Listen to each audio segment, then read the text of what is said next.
आप जुड़े हुए हैं जीएम एजुकेशन में।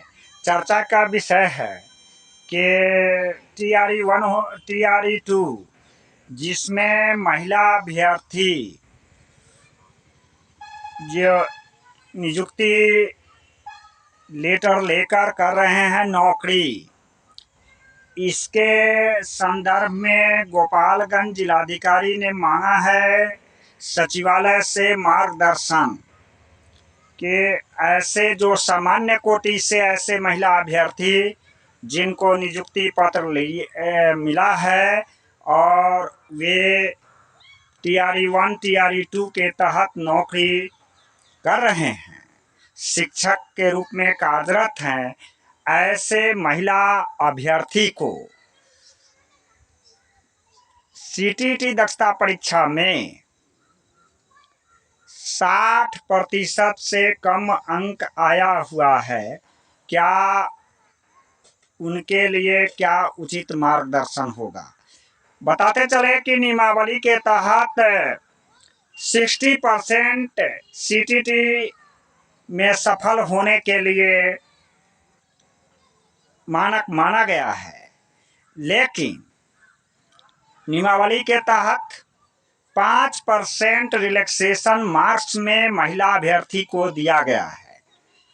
ऐसे महिला अभ्यर्थी, आप जानते हैं कि आरक्षण की सुविधा बिहार राज्य शिक्षक नियमावली के तहत जो राज्य का निवासी हो वैसे ही अभ्यर्थी को विभिन्न कोटिवार में मिलता है, चाहे EWS का हो चाहे महिला अभ्यर्थी का हो।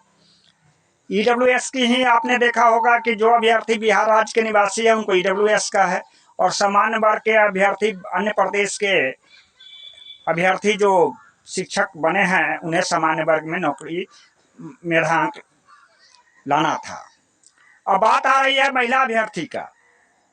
बिहार निवासी महिला अभ्यर्थी के लिए 55% मार्क्स पर अर्थात 82 नंबर लाने के बाद ही CTET की दक्षता में पास किया गया है।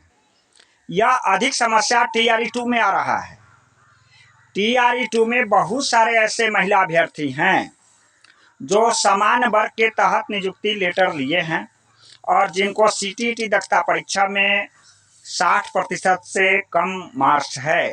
कहने का मतलब 60 से लेकर के 90 से लेकर के 82 के बीच में है। तो ऐसे अभ्यर्थी के लिए मार्गदर्शन मांगा गया है जिलाधिकारी से सचिवालय के, जो इस अभ्यर्थी को क्या किया जाए। नियमावली के तहत किसी भी राज्य के निवासी होता है, आरक्षण में जो मार्क्स का रिलैक्सेशन हो या एज का रिलैक्सेशन हो, मूल निवासी उस राज्य का होना चाहिए, जैसे बिहार राज्य की शिक्षक नियमावली है। लेकिन अन्य प्रदेश के अभ्यर्थी जो सामान्य वर्ग में महिला अभ्यर्थी के रूप में किए थे अप्लाई, और जिनको मेधा अंक में सामान्य वर्ग की क्वालिफाइंग मार्क्स में भी आया था नंबर, वैसे महिला अभ्यर्थी तो बन गए हैं शिक्षक, लेकिन उनकी CTET दक्षता परीक्षा में 60% से कम अर्थात 90 से कम, 55% 82 से अधिक है।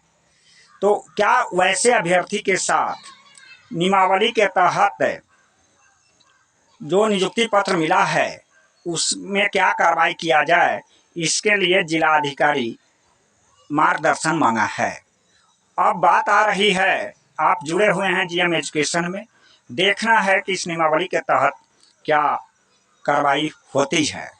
नियमावली कहता है कि जिस अभ्यर्थी को उस राज्य के निवासी हो तो आरक्षण के तहत मार्क्स में हो या एज रिलैक्सेशन मिलता है, लेकिन अन्य प्रदेश का हो या महिला अभ्यर्थी सामान्य वर्ग में नियुक्ति पाया हो तो वैसे अभ्यर्थी को आप